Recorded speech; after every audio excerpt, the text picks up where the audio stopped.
Hey everyone, and welcome back to the Leadership Project with your host Mick Spears. We bring you thought-provoking guests and topics every week to challenge your thinking about leadership. Our aim is to help you become the leader that you wish you always had as we learn together and lead together. Hey everyone, and welcome back to the Leadership Project. I'm greatly honoured today to be joined by Julian Treasure. Julian is the founder of the Sound Agency, and he's best known for his 5 TED Talks, which have had collectively more than 150 million views. He's an inspirational speaker on the topic of how to listen and how to speak so people want to listen. And today we're going to spend most of our time on the former. We're going to talk about the lost art of listening. Where did we go wrong where people have lost that ability to listen deeply and to be able to generate meaning from what's being said. Julian is also the author of books How to Be Heard and Sound Business. And you can see that it's more than just listening that Julian is into. It's all about this whole world of sound that is around us. So very excited about today's discussion. I know that I'm going to learn a lot, and I know that you will as well. So Julian, without any further ado, I'd love it if you would please say hello to our audience. And I'd love to know what inspired you to get into this field in the first place. Hello, and Mick, and hello, audience. Nice to be here. And, I've always been listening. People have different sensitivities. There are plenty of people in the world who are primarily auditory. And although the vast majority of people are visual, first and foremost. And maybe because of that, or maybe circumstance, I learned to play an instrument very young, initially the piano, then drums, and that was my instrument for my whole adult life, really. So I was playing in bands from a very young age. And, if you're a musician and you're playing in a group, you develop a kind of attentive multi-track listening. You have to, because if you're not listening to every other instrument all the time very attentively, you're not playing very well. And that's true whether it's a band or an orchestra.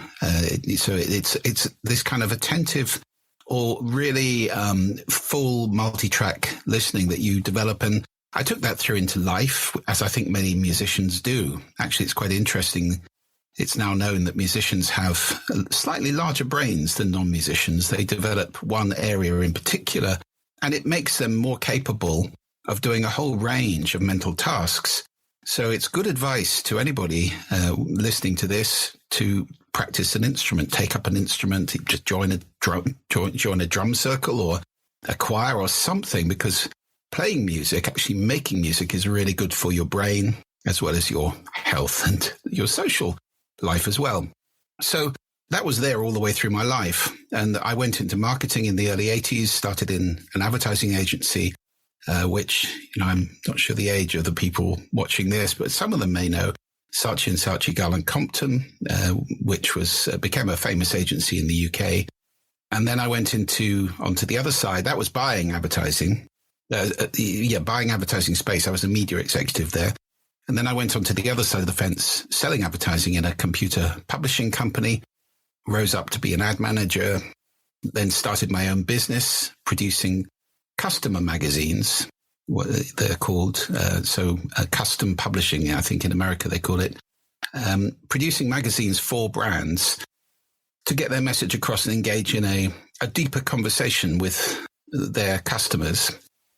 And that was initially computer companies, Sun Microsystems, Tandem, long remembered, but long gone, these companies. And then Orange, the phone company, and then Microsoft, and then Apple, and then, lots of other companies, Lexus worldwide and so forth. So that was a very successful business. It ended up with 120 people, and I sold it in 2003. Now, all the way through doing this and understanding the importance of building a relationship as a brand, as a company with customers, and the importance of communication, I was listening and thinking the world doesn't sound very good. And so when I sold that business, which was called Just Customer Communication, I then thought, let's do something about sound, and asked the question, does it matter that the world doesn't sound very good? And it turns out, yes, it does. It matters a lot to brands, to businesses, enormously, because sound affects us very powerfully. I did lots of research on this and came up with my model of the 4 ways sound affects us. And I started a company called the Sound Agency. That's 20 years ago now, 2003. So the Sound Agency is still there, asking the question, how does your brand sound? And helping organizations to design their sound just as carefully as they design the way they look. You know, you get a brand book, lots of stuff about typefaces and colors and logos and so forth. And I always say to the marketing directors, lovely, how many pages are about sound? None. Always. And it is remarkable, isn't it? Because we experience the world in 5 senses, not just one. And those senses interact with each other. There's a lot of science about this now. Professor Charles Spence at Oxford University has pushed this field forward. Cross-modal effects, they're called, the way in which the senses interrelate. And if you're saying something in one sense, let's say you're spending a lot of money on visuals, promoting your brand, your company, your image, and so forth, in text, in pictures, and so forth, in video. If you're saying something different to the ears, it completely undermines and dilutes the impact of the visual messaging. It's incongruent and conflicting. So, you can think about, a supermarket, which might have a great brand and be promising all sorts of great things to its customers. And then you go in and you have checkout beeps and trolleys rattling and air conditioning humming and chiller cabinets buzzing. It sounds like a factory or something. You don't want to stay in that place. So we shop as quickly as possible and we leave. And that's the kind of conflict I'm talking about. If you don't design sonic environments, especially in shops, in shopping malls, in showrooms, in corporate receptions, and in offices where people, noise is the number one problem in modern offices. So companies don't think about it. So that's a very long answer to your initial question there, Mick. Why did I get into it? And that's where I ended up, is really working with organizations about the undesigned, accidental, and very often unpleasant sound that they were imposing on their customers, their prospects, and indeed the whole world.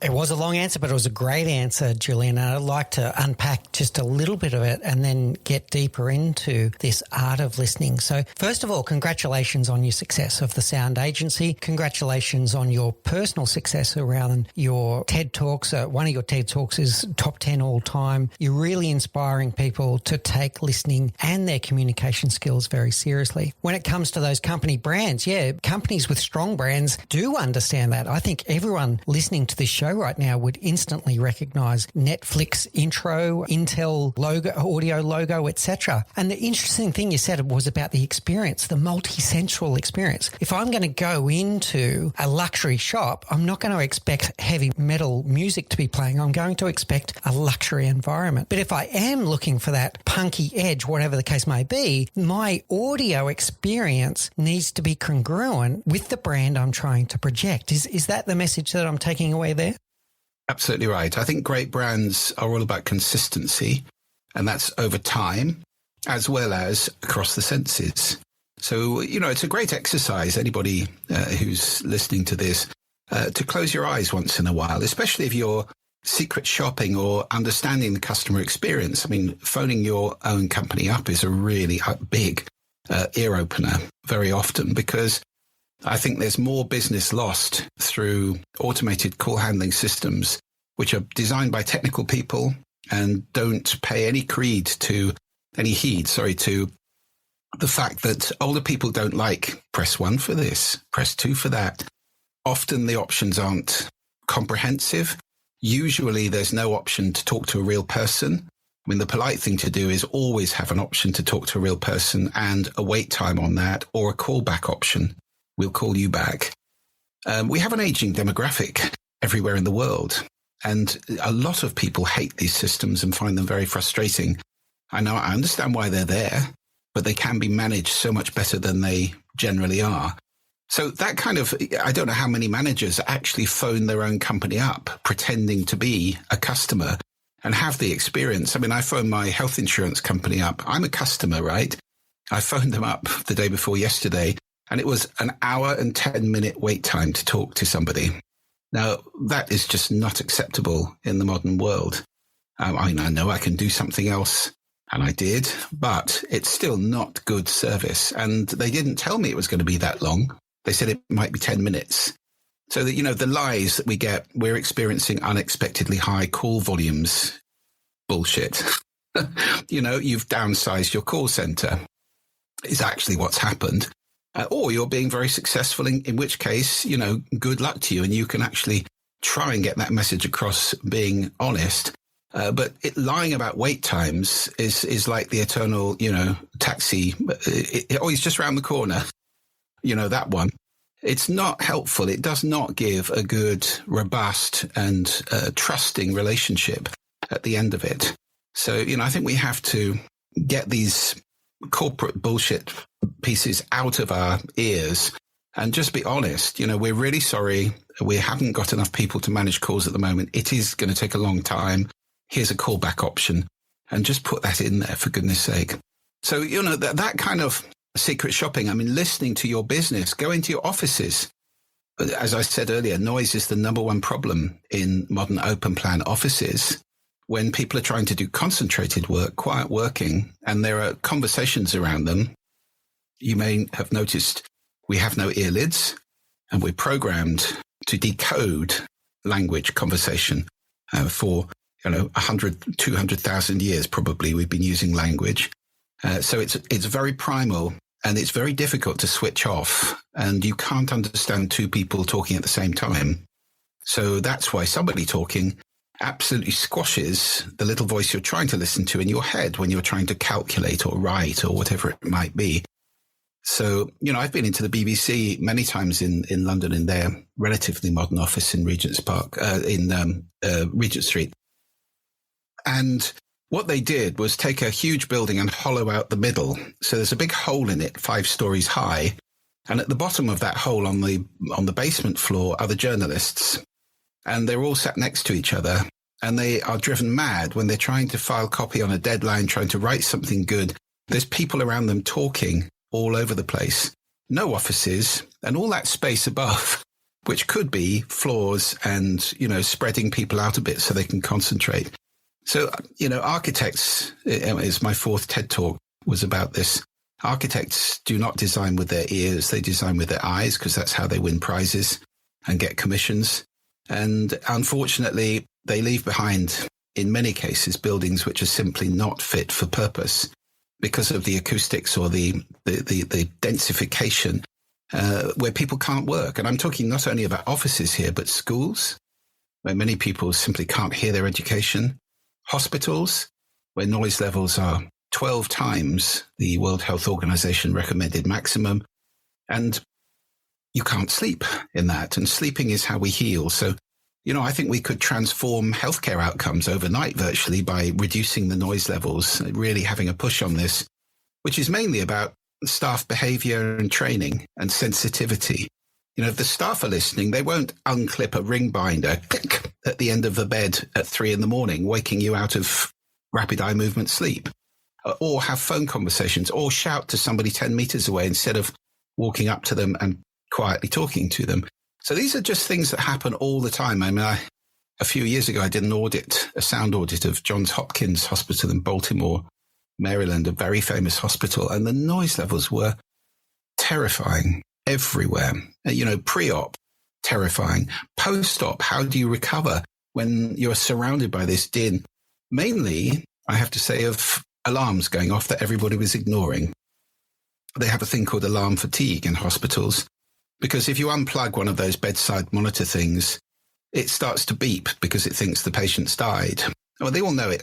The patient hasn't died. It's just been unplugged. But the effect of that is a soundscape full of these beeping alarms, and people start to ignore alarms in general.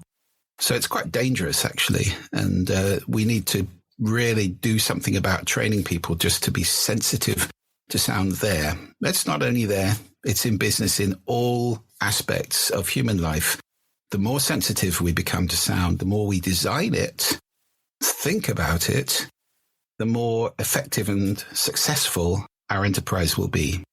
So I'm loving these transpositions that you're presenting, Julian. The first one was ear opening. I've never heard that before. Just love it already. The next one was that we don't have ear lids. That's a little picture for us all to take away. And then this point about all these sounds, this experience that we're projecting speaks about our brand. And that's whether it's with customers, like you said, with the call center, through to our own staff. And remembering that we're responsible as leaders for the place where people are spending up to 1/3 of their lives. So it's our responsibility to create the environment where they can do their very best work. And we always think of culture. We always think of aesthetics. We think about psychological safety. And what Julian's call to action here is to also think about the auditory environment, the multi-sensory environment that these workers and your customers are experiencing every day about your brand. Now, Julian, you speak about the fact that we've lost the art of listening. What do you mean by that? Well, as I said, we've been speaking to each other for possibly 200,000 years. So sound has been our primary means of communication for the bulk of Homo sapiens' history. We're probably 300,000 years old as a species. And before that, before we were speaking, we were probably using what Stephen Mython calls proto-hum in his marvelous book, The Singing Neanderthals, which I recommend to anybody. Where he feels that we probably started out with non-verbal vocalizations to communicate. And that's, not rocket science. Many animals do similar things. So probably for millions of years, we've been using sound to communicate. And on top of that, of course, hearing is our primary warning sense. You can't see behind you, but you can hear behind you. So if a twig snaps behind you in a forest, you will spin round. It's very deep. In fact, we respond to sound much, much faster than we respond to visual stimulus for that very reason, because you have a 360-degree zone of hearing around you, and it's very acute. The range of sensitivity in your hearing is unbelievable. It's like 1 trillion times power from the quietest sound you can hear to the loudest sound you could possibly tolerate. So it's an enormous range. It's an incredible sense, hearing. And it's been crucial for our survival. 10, 20,000 years ago, if you were going into a cave to shelter for the night and there might be a tiger or a bear in there or a snake, you better be listening. We were. And it was the first and the most important sense for a very long time for that reason. Well, it's not like that so much anymore, is it? You only have to look around in a city and see people cycling with headphones on to realize we've lost contact with that concept of hearing keeping us safe. And unfortunately, it's not surprising because the world is getting noisier and noisier every year. There are more and more people living in cities, and now more than half of humanity lives in a city, and that's growing quite rapidly. And cities are inherently quite noisy places. Traffic noise, aircraft noise, construction noise, and so forth. It's around us a great deal of the time. So if sound is unpleasant, you do tend to start a practice, a habit of ignoring it. And I think that's what's happened. And it's been exacerbated enormously, I have to say, by technology. So most of the communication mechanisms that we've invented in the last 40 years, 50 years, are visual. Email, of course, and then instant messaging, text, social media. They occupy our fingers and our eyes constantly. So we're in this world where everything is about the eyes. We become almost entirely ocular, not just architects, but everybody. And as a result, listening has been sidelined. And in order to prove that, I only have to ask you, what skills do we teach in school? Reading? Writing? Do we teach speaking? No. Do we teach listening? No. Why? These skills are fundamental in determining your outcomes in life. How powerfully you can speak and how well and compassionately and openly and curiously you can listen. That's how you learn. It's how you lead. And it's how you forge relationships with people, not by sending them texts or emails. So it is, to me, absolutely bizarre that we don't teach these two fundamental life skills, which have always been the basis of human relationship. We don't teach them in schools. We marginalize them now. And technology is probably going to do a U-turn on this, I have to say, in the coming couple of years. We've already seen the rise of the smart speaker, and I'm sure most of the people listening to this have got a smart speaker in their home. So you're much more used to, I mean, here, I won't say it now because Siri's listening to me all the time, but, turn on the lights, turn off the lights, close the curtains.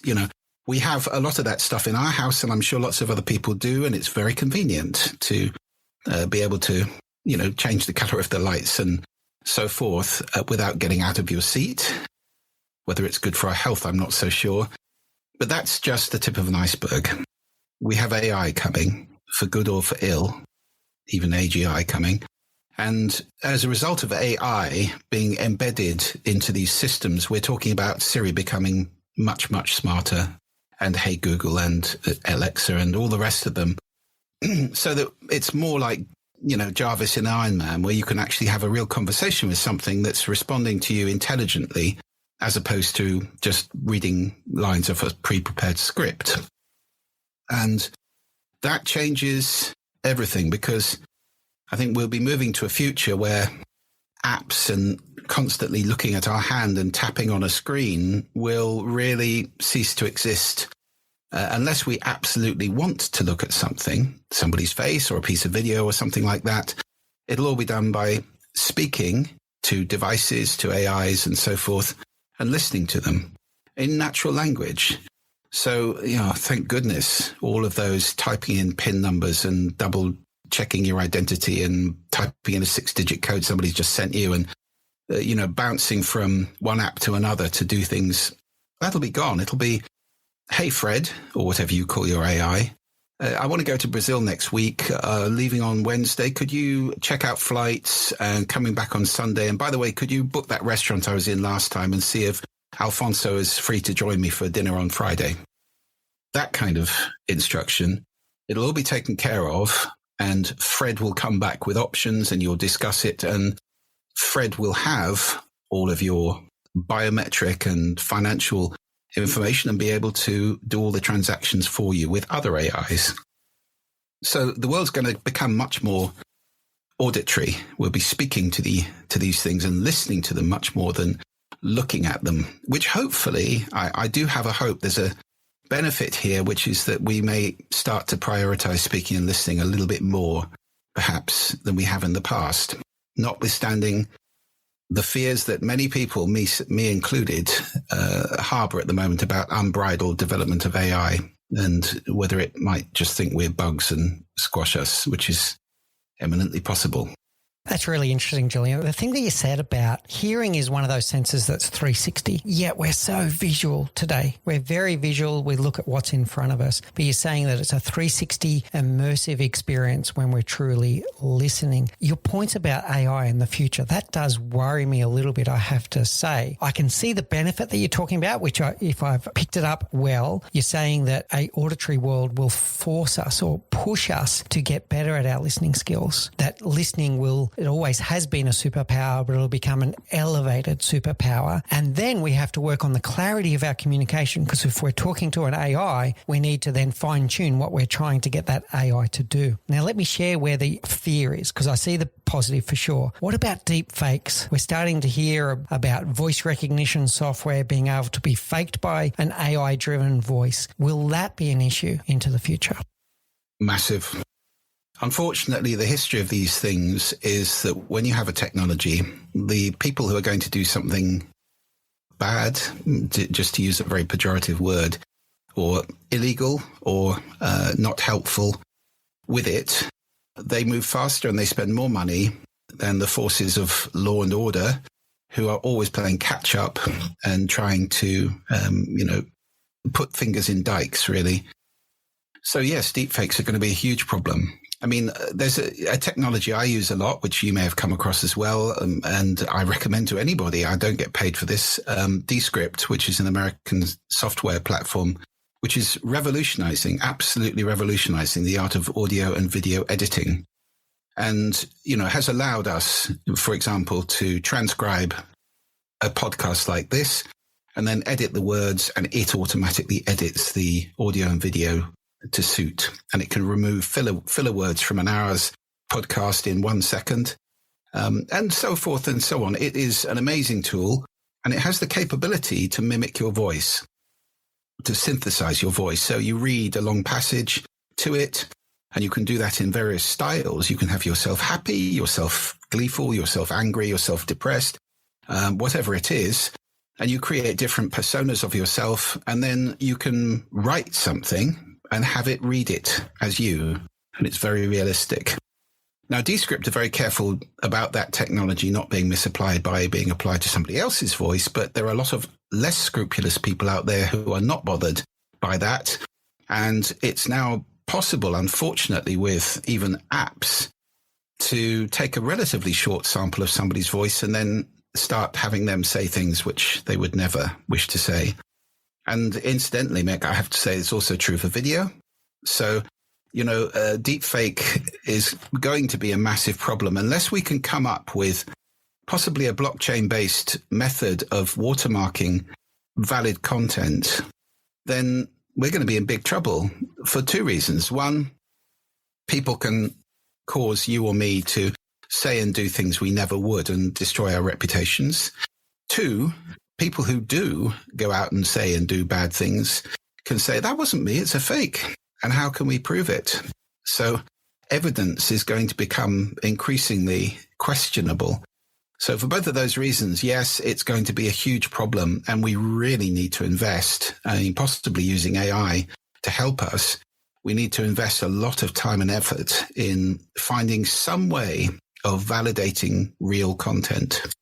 There's two things that are popping into my mind as I listen to you here, Julian. The first one is the doubling down on the increased need for technology ethicists, so that when new technology emerges that is usually invented for altruistic reasons, that people are really thinking about how this technology can be misused and misappropriated. That was the first one. And then the second thought I've got that comes here is to think about our personal obligations around this listening and around deep fakes, etc., that we need to also stay very abreast of what's going on. And in fact, there is a third one, which is your point about blockchain and distributed ledger. The idea that a distributed ledger would be the security key that then says, yes, that was definitely Julian that said that, or no, it wasn't. It was someone trying to fake Julian's identity. That's really interesting. I'm going to take those three things away and think about those for sure. I want to come back to where we were early on about this multi-channel noisy world that we live in. And there's this element of filtering. You mentioned about in hospitals, people filtering out noise because now it's become background, it's become baseline. It's no longer different. We can't tell the difference of that compared to normal ambient sound. What I want to hear from you is the tips around how people in such a noisy world, even our conversation has got content and it's got substance. How do we filter to get the substance in our environment away from what is just noise or content? Well, I think consciousness is the doorway we all have to go through. This is the key thing. And the first piece of consciousness is consciousness that listening is a skill. Hearing is a sense, it's a capability. We're all given that. You hear, unless you've got damaged hearing, of course, which unfortunately is becoming an epidemic now with young people damaging their hearing through headphone abuse. Putting 100 decibels deep inside your ear canals for hours a day is going to flatten the little hair cells in your cochlea, and you will end up, not necessarily immediately, but you will end up pretty deaf. And as we get older, our hearing declines. Particularly me, I'm a drummer, so I have. It was a long time before I learned about protecting my hearing properly with silicone molded earplugs when I was playing. So I don't hear anything above roughly 11 or 12 kilohertz. Well, there's a lot of young people who are in that state already. And as they get to my age, they're really going to be struggling. We are potentially raising a whole deaf generation. So those people aside, hearing is a sense we're all blessed with, and it's our primary warning sense and so forth and so on. Listening is different. Listening is a skill. It sits on top of hearing, and it happens in your brain, whereas listening happens initially in your ears, and then there's an electrochemical interface with neurons, and the signals go through to, your lizard brain for is it safe, and then your higher brain for what is it and what's it mean. Well, that's the process that starts listening when your higher brain gets involved. And I describe listening as making meaning from sound. And you do that by doing two things. First of all, you select certain sounds to pay attention to. You don't pay attention to all the sound around you all the time. We would go mad if we tried to do that. So you select certain sounds. Your brain does that for you. It's very unconscious at that level. There's a system called the reticular activating system, which gets involved, and it's like testing. Have I heard that before? What did it mean last time? Have I heard anything like that before? It's done in a fraction of a second. And then you make it mean something. So you select sounds to pay attention to, and you make them mean something. And that meaning making is unique to you and to me. And that's the second thing that is really important to understand about listening. So the first thing is that it's a skill. And the second thing is that everybody listens differently. And it's one of the biggest mistakes I see in managers, in human beings generally, the assumption that everybody listens like I do. They don't. And if you start to understand that, then you can start to engage with people in a more profound way, rather than just assuming that the way you would speak to yourself is going to be received by somebody. Maybe it isn't. Maybe they don't like that style or that vocabulary or that pace or whatever it may be. Asking yourself a fundamental question is crucial to hitting the bullseye in spoken communication. And that question is, what's the listening I'm speaking into? Because it's always different. Whether it's one person, an audience of 1,000, it changes through the day. It changes from person to person. And it's critical to keep asking yourself that question. And I promise you, just by asking it, you will become more and more sensitive to this concept that you always speak into a listening. Now, why is the listening different from person to person? We all have the same ears, well, roughly. Well, the listening is different because we listen through a set of filters. And those filters develop from birth, from the culture we're born into, which might be a family culture or a tribal or a local culture or a national culture. So there's a culture that colors our listening, if you like. There's language that we learn to speak. Some languages have different words or different sort of focuses. So it's absolutely true, for example, that Inuit languages have dozens of words for different types of snow. And in some languages, there just aren't words for other things. That you can look at different languages and say, well, why do we have a word for that? I think there's a language in Brazilian, a verb for running your hands through somebody's hair. We don't have that in English. So language colors how you speak and how you listen. And then on top of that, you've got values, attitudes, and beliefs that you accrete along the way. Parents, role models, friends, teachers. You pick up some and you discard others. And you will have picked up different ones from me. And so will everybody listening to this. We won't have unique, identical values, attitudes, and beliefs. And then in any given situation, you have maybe intentions. You might have expectations. You might have assumptions about what's going on in other people's heads or what's going on in this situation. And you might have an emotion going on, or more than one emotion, which can really color our listening. How differently do we listen when we've just had terribly bad news or when we've just had some wonderful news? So all of these things color our listening, change the way we listen. And that is true for everybody we're speaking to. And they're all individual. So you can spot it by asking that question and paying attention and listening to the listening, if you like. You can become much, much better. And so, for example, if you're talking, we do a degree of this naturally. If you're talking to somebody who's very, very slow and speaks like this, you don't want to be talking like this because they probably get overwhelmed immediately. You want to be slowing yourself down and paying some, respect to the listening that you're speaking into. So that's just one example. Some of it happens naturally, but the more conscious you are about these things, the more powerfully you can speak. And this is true for leaders or partners in a relationship or parents or children. If we understand the listening we're speaking into, we can be much more effective as speakers.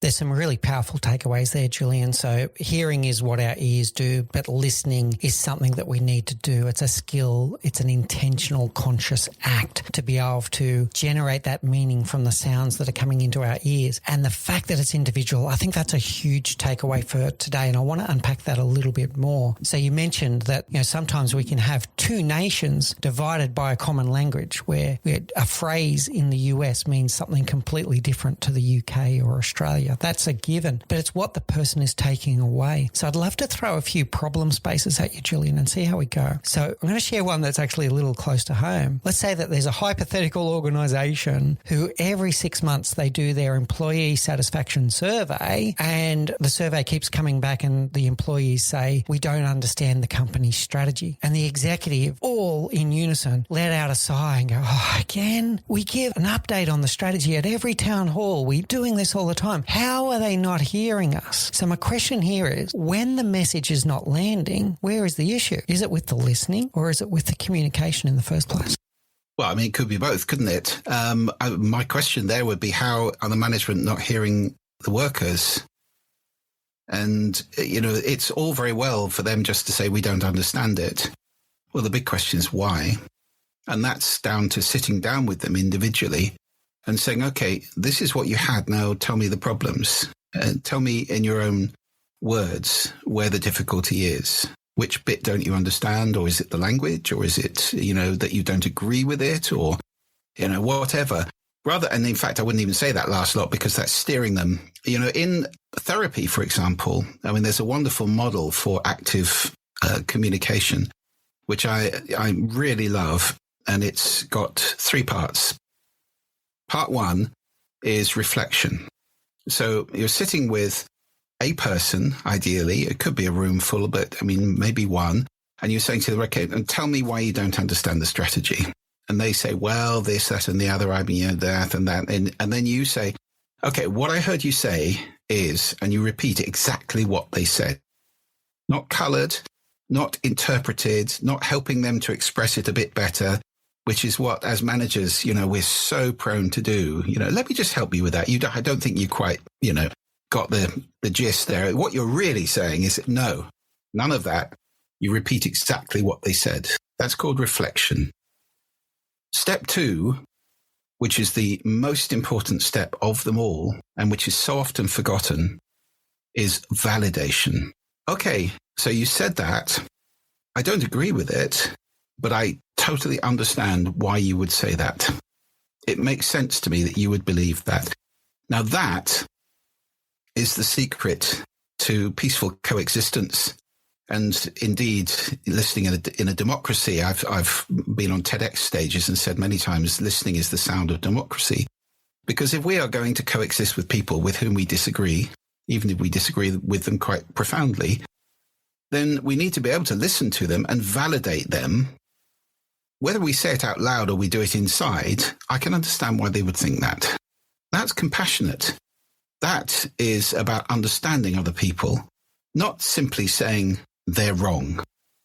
So it's very important to get out of this space that we're talking about here, right and wrong,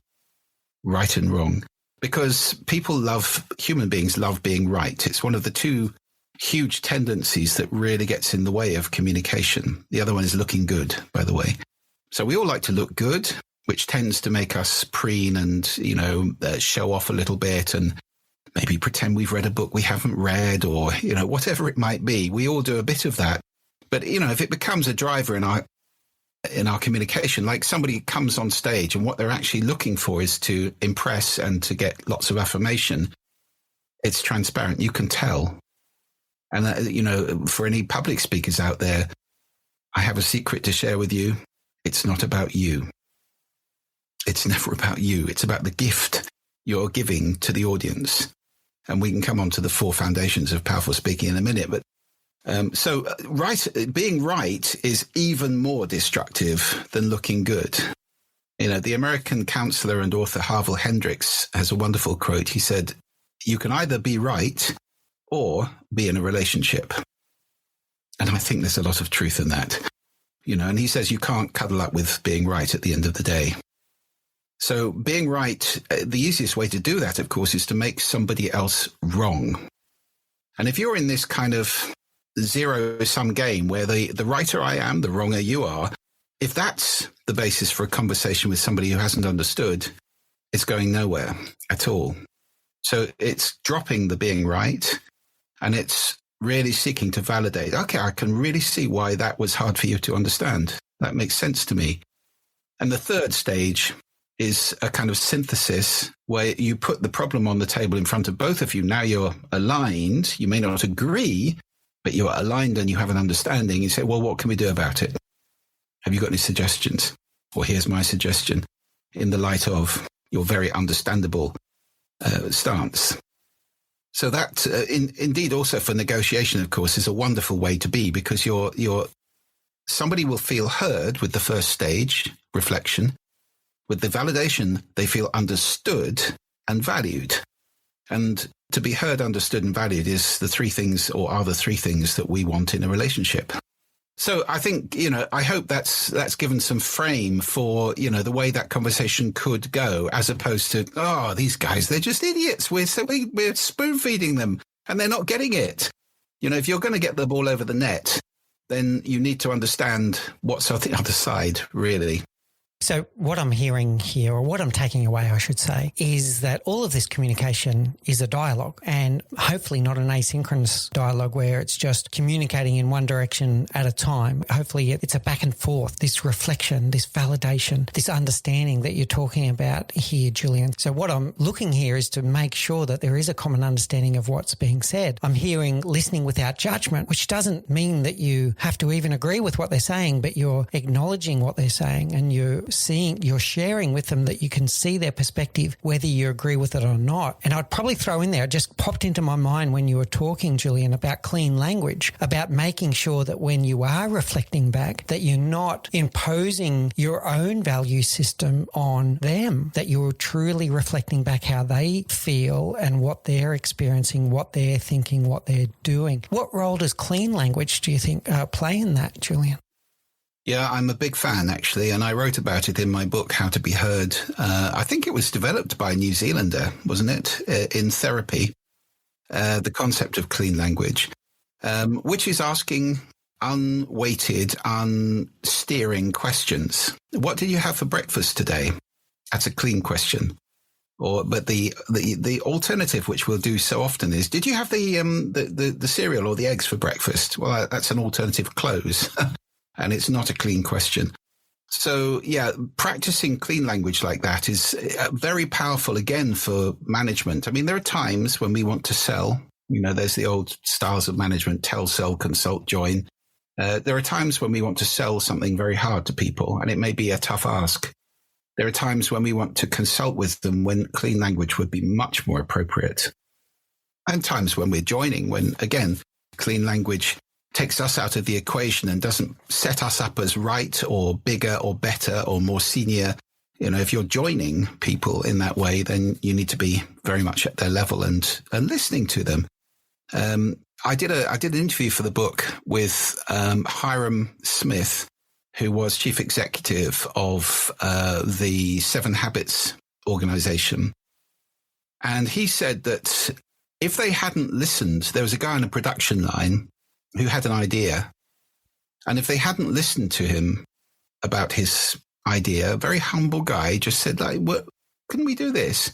They would have lost something like $4 million a year in saved costs and increased profit.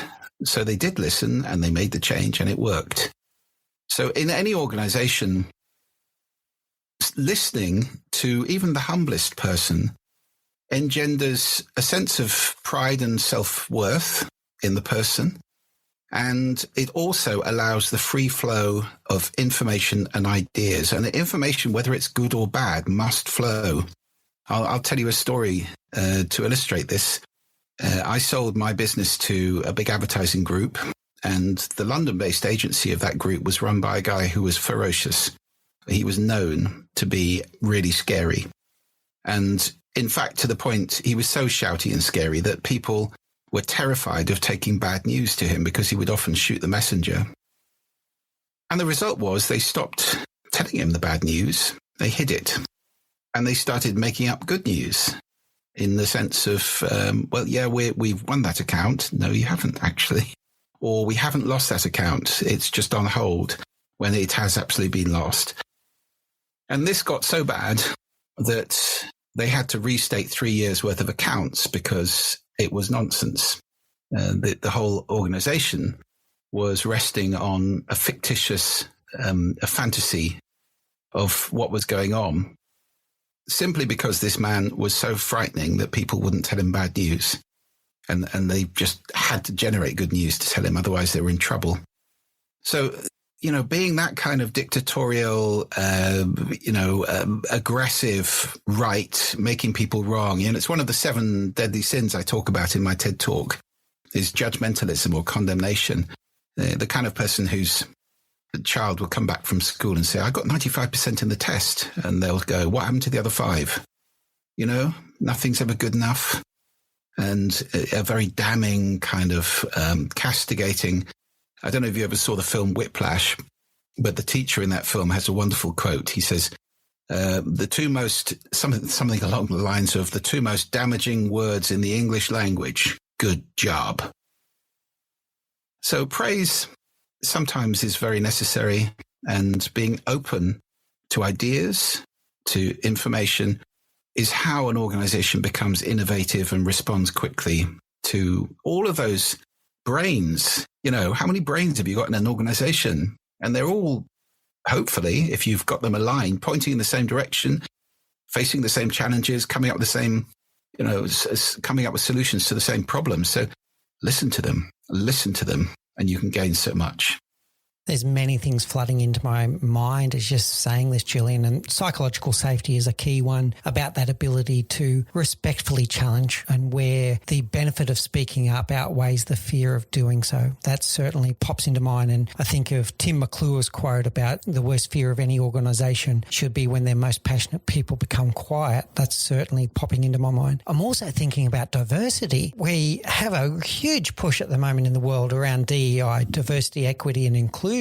But that inclusion means listening to people. Getting people a seat at the table is not enough. If we're not hearing those voices, we don't have diversity of thought. We might as well have not had the push for diversity if they're not being heard. And then the personal element of what you're talking about before, that is what people want in the workplace. They want to be seen, they want to be heard, they want to be valued. And the best way you can do that is to show that you're truly listening to them. I want to throw 2 more examples to you, Julian, of things that I see in the workplace a lot. You know what? I'll even stick up my hand and say I would have to be guilty of it at times too. I love your tips on this one. And that is the adage about, listening is not the same as waiting for your turn to talk. And the second one, which I think the CEO that you were talking about before had an element of this, which is only hearing the things that confirm what you already believe. So you go into a meeting thinking about what you're going to hear, and that's all you hear. And you don't hear any contrary views. Doesn't mean that those contrary views weren't voiced. You just didn't hear them. What tips have you got about those 2 situations, whether you're the person speaking and you feel it from the other person, or whether yourself find yourself falling into that trap of waiting for your turn to talk, or only hearing what you want to hear, or things that confirm your pre-existing beliefs?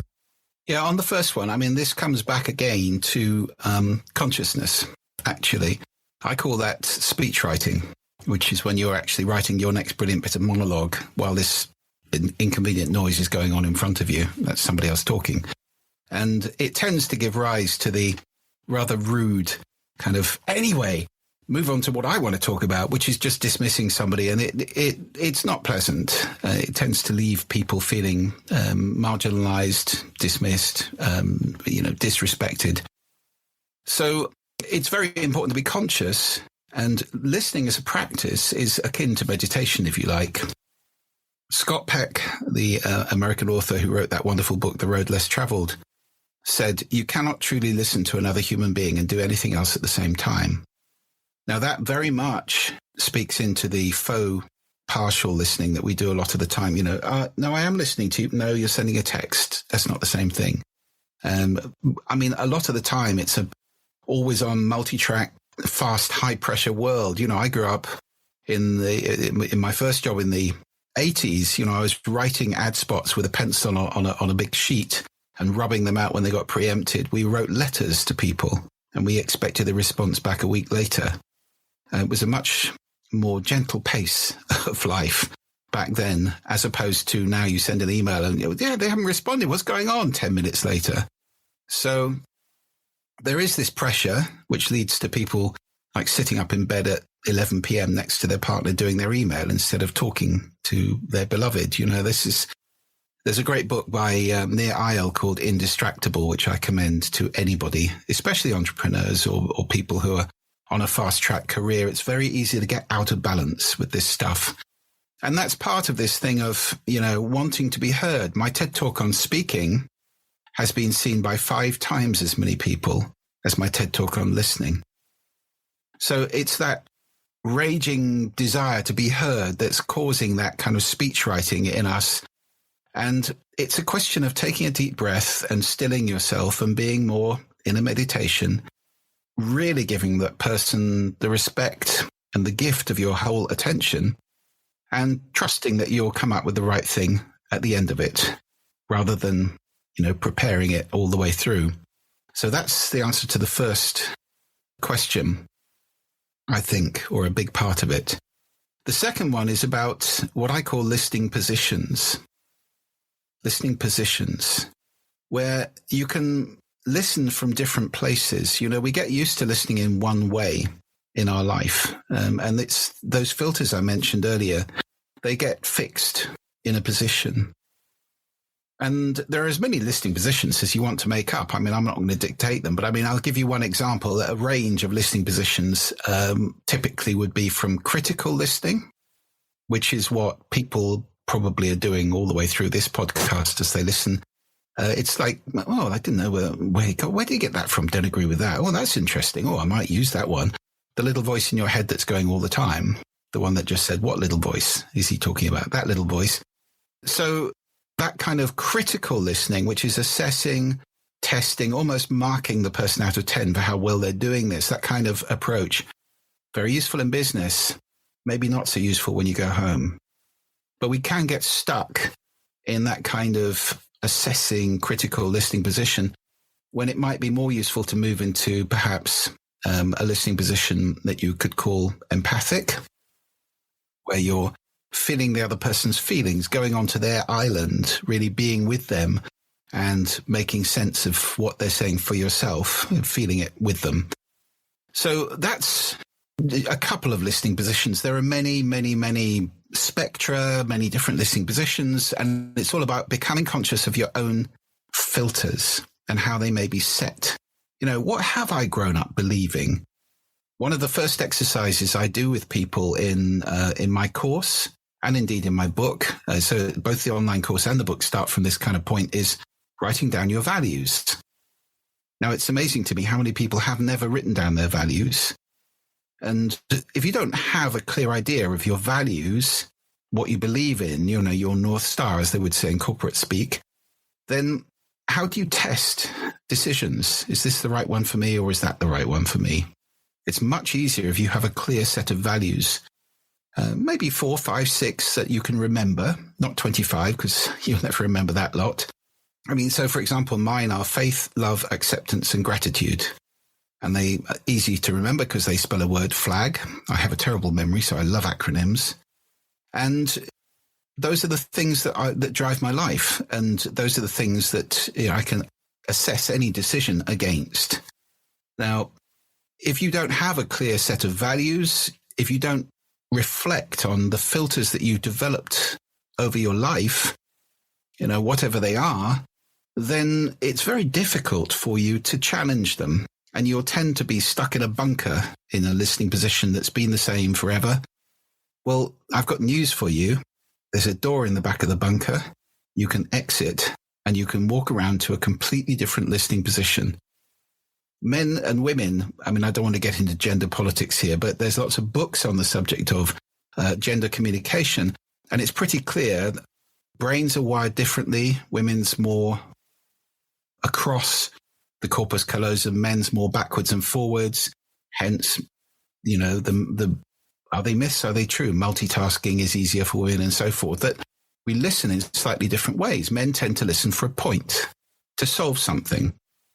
And women tend to listen, not all women, I mean, this is just generalizations, but women tend to listen in a much more open way. There's not a point. It's about being with somebody on a conversation and going on a journey.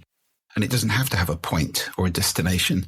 And you talked about inclusivity. I mean, Susan Cain is a great proponent of the value of introverts and the importance of giving them space and allowing them to contribute, so that in a meeting, it's not just the shouty, confident, overbearing people who get to speak.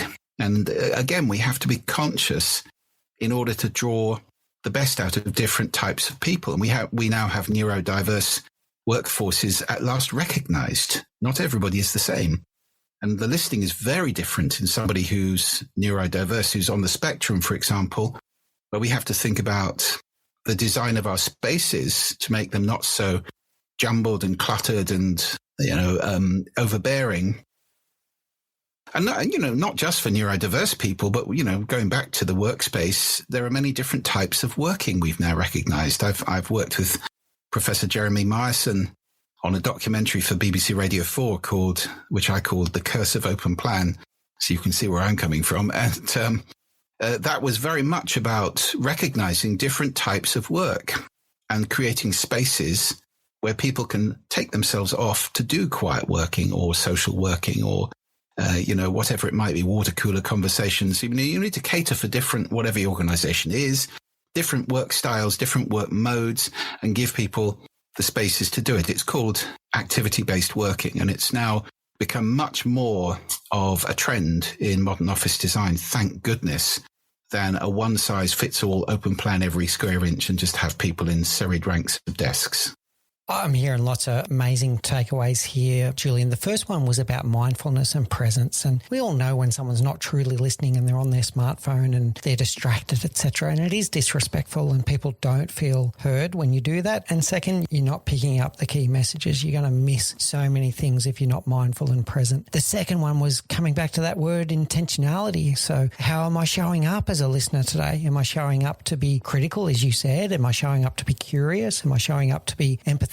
One of the things, a life lesson that I got many years ago, I don't always get this right, by the way, Julian, I'm a human being, I'm fallible. But one of the lessons I heard was, when a friend is blurting out a problem that they're having, I often interrupt early and say, are you telling me this because you want advice or are you just trying to get it off your chest? And that can change the whole setting for the rest of that conversation because I know what it is that they're looking for from our friendship at that point. And then you jumped onto the intentionality of the activity that we're doing. So you got back to the open plan workspace and thinking about what is going to serve me best right now? What kind of auditory environment is going to serve me best around what we're trying to do, whether it's a one-on-one meeting, whether it's a group meeting, a brainstorming, what is it that we're trying to do and what environment is going to serve us best were the takeaways that I took from there. How does that, once again, I'm listening to you and I'm trying to learn and gather. How does that sit with you in terms of that summary, Julian? Yes, you summarized very well. You're doing some very good reflective listening all the way through this, actually, which is great. I absolutely agree. And I think, I've seen so many offices where it's kind of funky architect or interior design that it looks great. We've got a pinball table and we got phone booths in the office, but we have meeting rooms with no walls. What?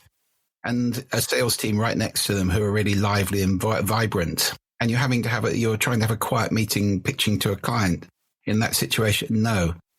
I remember working on an office of a design agency in London in, what's it called? The T building, I think, in trendy Shoreditch. It had stone floors, brick walls, a concrete exposed ceiling.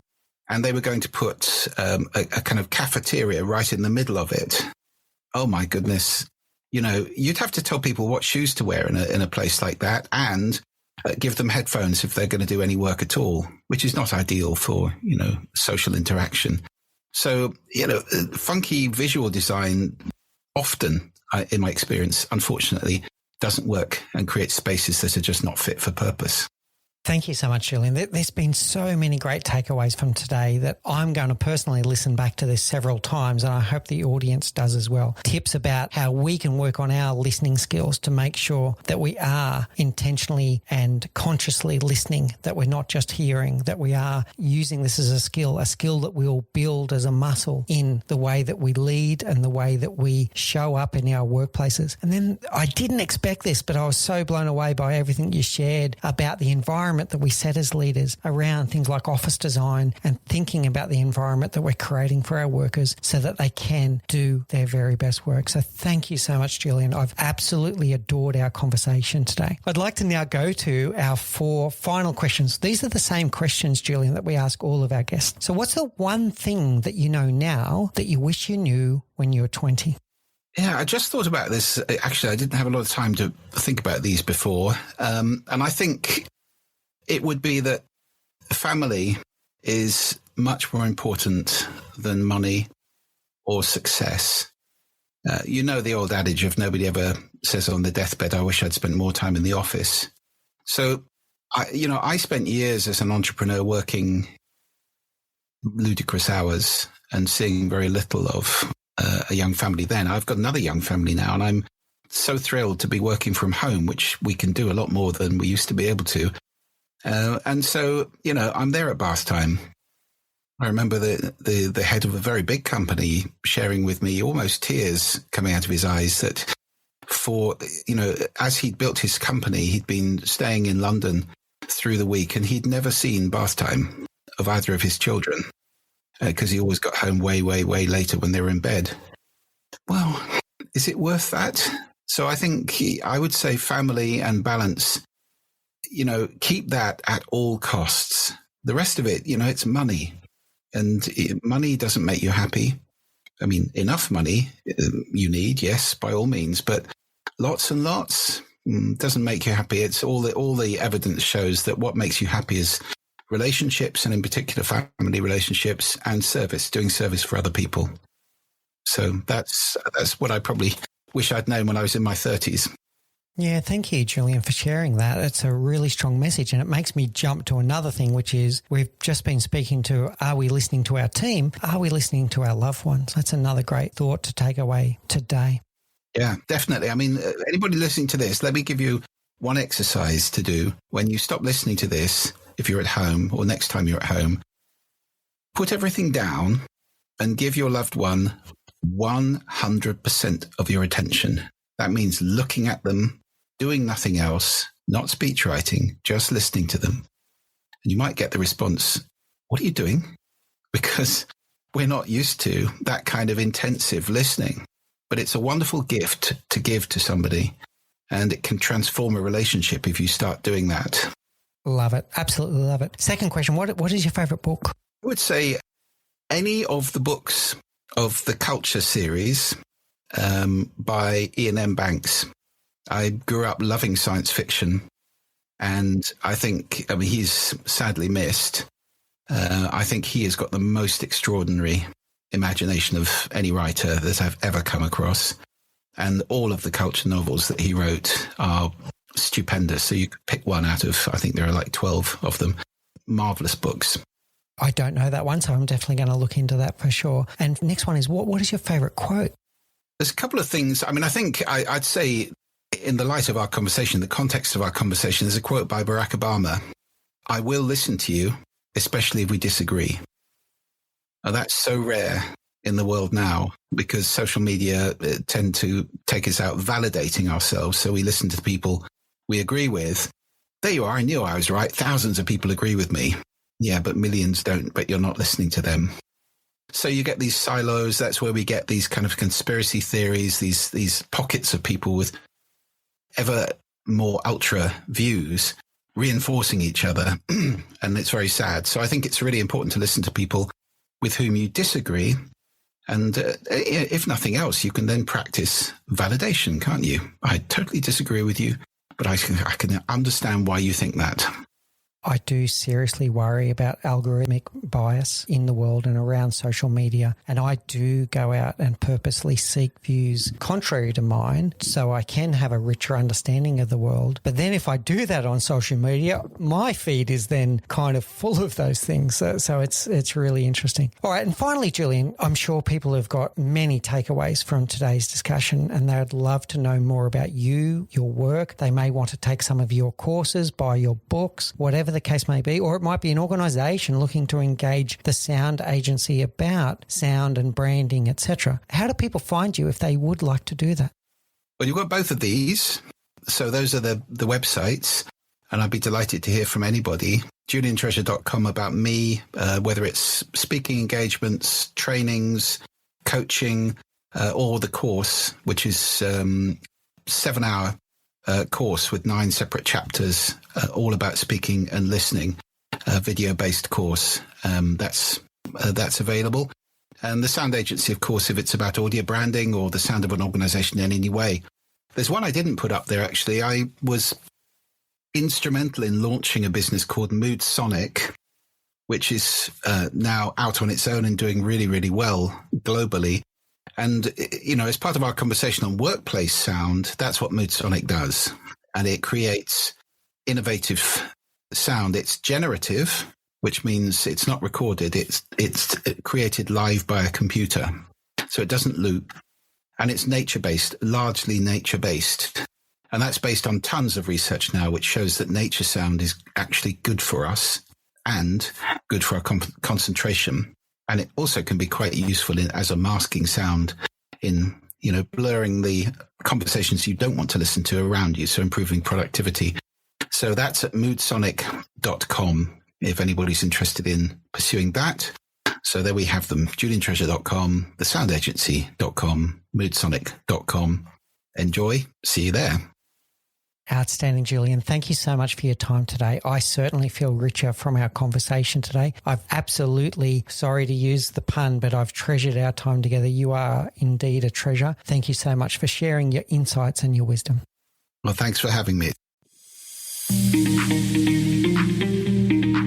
Thank you for listening to The Leadership Project at mixbeers.com. A huge call out to Faris Sadek for his video editing of all of our video content, and to all of the team at TLP. Joanne Goes On, Gerald Calabo, and my amazing wife, Say Spears.